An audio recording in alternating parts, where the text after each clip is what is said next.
Hey everyone, Daniel here, and welcome back to another video. Here today, the market is down massively. The Dow Jones is currently down 0.7%, S&P 500 down 1.37%, and the Nasdaq is down almost 3%. And it's not like these have rebounded in any way, they continue to fall. In this video, I'm going to take you guys through exactly what's happening, just add some clarity to this whole situation in the stock market, and give you guys some insight into what I'm doing. So if you enjoy these videos, feel free to hit that subscribe button and let's get into it. So when we look at what we saw when we logged on to CNBC or Market Watch this morning, Treasury Secretary Yellen says rates may have to rise somewhat to keep economy from overheating. This is big news, guys. Obviously, one of the main catalysts that we've had in the stock market over the past couple of months is inflation. Is inflation coming? How does it impact the stock market? Will it impact the stock market? And one of the ways that we've measured this was through essentially not the Nasdaq Composite Index, but the 10-year Treasury yield. Obviously, we looked at this, this yield here, and what we generally associated with the 10-year Treasury yield, if it went up, the market normally went down, which is why, back in March when we had a major stock market decline, that was when the 10-year Treasury yield was going up in a massive, massive way. Now, over the past month, since the end of March roughly, we've seen a stabilization and a downtrend in the 10-year Treasury yield. This is government debt. Picture it like the amount of money or the yield that you make for however much money you give to the United States government. That's what the US Treasury yield is. Now, when we talk about the correlation between the 10-year Treasury note and the stock market, it's essentially gone now. It's dissipated. It's gone. So what's controlling the market now? Fears of inflation. Despite the 10-year Treasury note not going up, people are scared that inflation will manifest, especially when someone like Janet Yellen, goes out and says we might have to raise interest rates to keep the economy from overheating. Now, when we look at, what she said more in depth, obviously the government spent a lot on stimulus over the past year roughly. And, she says that, she expects a strong rebound in the United States economy, and that might cause inflation to manifest, which essentially leads to them having potentially no choice but to raise the interest rates. Now, what I want to show you guys, one of the things that people are really worried about is the year-over-year comparisons. Obviously, back in March, April, May, the economy was locked down. You couldn't go outside, and the velocity of money essentially went to zero. And what we saw was a situation where the CPI data is inflation essentially, was at all-time lows. The lows that we haven't seen in decades, right? So when we talk about what we saw then and what we're seeing now, which is a significant rebound in the economy, when we look at the year-over-year comparisons, it looks pretty dang nasty. And that is what investors are worrying about.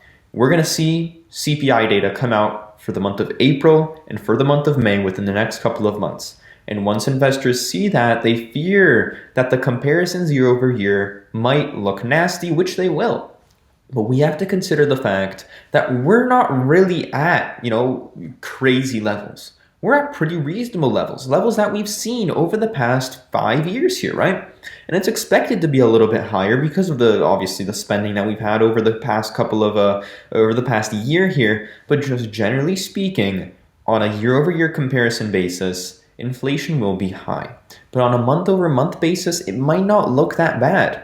And what, we really have to keep in mind here is that looking at this year-over-year data, it doesn't make any sense. And it will be high, and this is something that we've known for months. Even Jerome Powell, the head of the Federal Reserve, has been saying for months that in March, April, and May, we will be seeing higher levels of CPI data because of this year-over-year comparison. But looking at it at a month-over-month comparison, and in the long run, we don't expect inflation to go above maybe 2%. That's a healthy level in his case. And two dates that I want you guys to mark on your calendars right here, May 12th of 2021 at 8:30 a.m.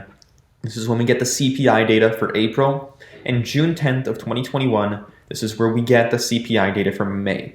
Now, I think May 12th of 2021 has a significant chance of being a big determining factor in the direction of the market and the direction that it takes going forwards, because it will give us a lot of clarity.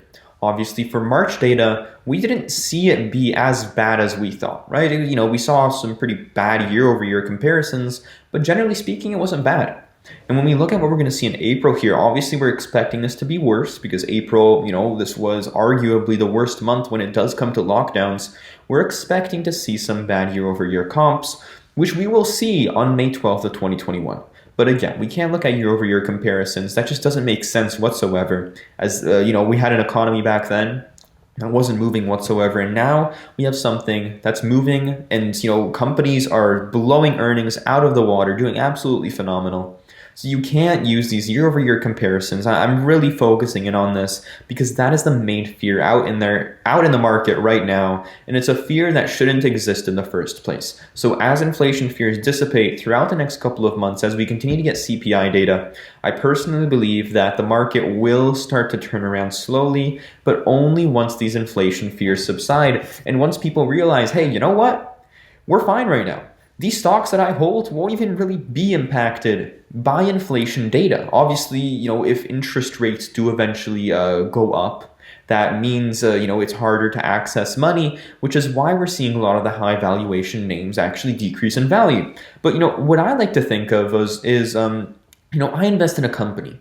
I don't, I can look at the implications that this might have on that company, but they aren't that big, right? A company like Voyager Digital, this is my biggest holding in the stock market. They trade cryptocurrencies. They're a cryptocurrency brokerage. Is an increase in inflation going to negatively impact their business?